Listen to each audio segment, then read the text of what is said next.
Jadi sebetulnya firman Tuhan adalah baik untuk kita. Jangan merasa risih, rese, terganggu, rasa terkekang. Tapi justru menolong saudara supaya saudara bisa hidup bebas. Makanya kita perlu punya namanya self control.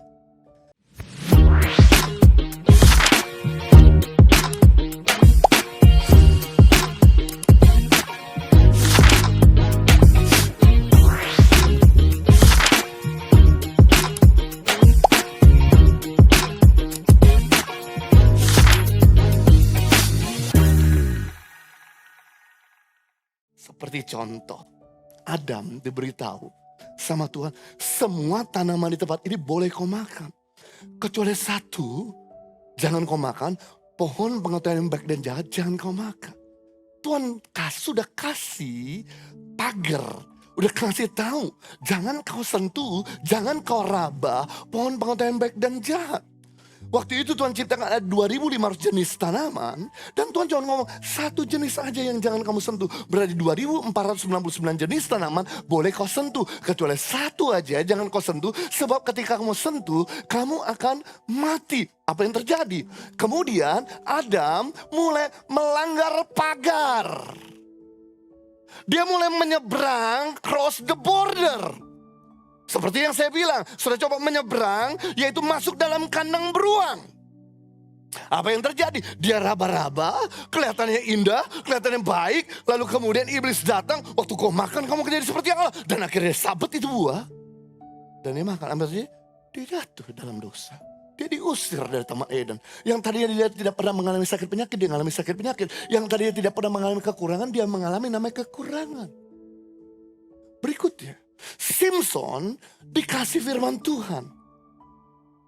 Jangan bergaul dengan perempuan non-Yahudi yang tidak seiman. Kamu akan jatuh. Apa yang terjadi? Simpson langgar 3 kali. Yang pertama, dia menikah dengan perempuan Gaza, Filistin. Yang kedua, dia tidur bareng sama perempuan Filistin. Yang ketiga, dengan Delilah. Apa yang terjadi?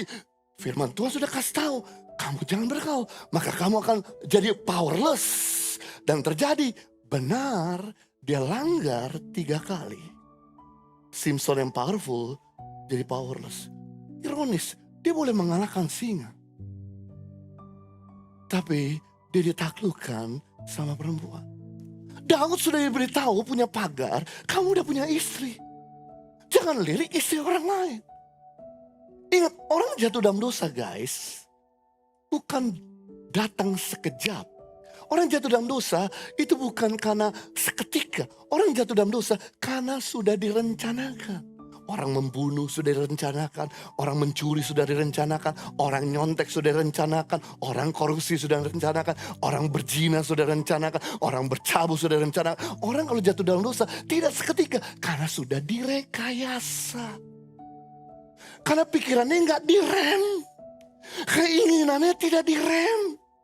Tidak ada namanya kontrol, self control. Coba saudara rem, coba saudara langsung berhenti, coba saudara langsung turning back, coba saudara langsung stop. Pasti saudara tidak kebablasan.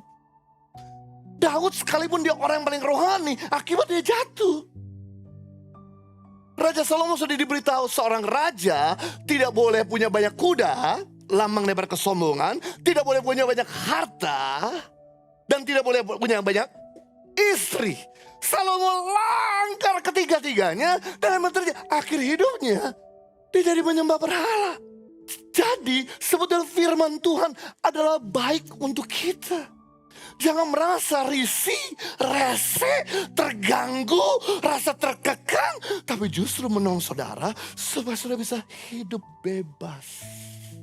Makanya kita perlu punya namanya self control.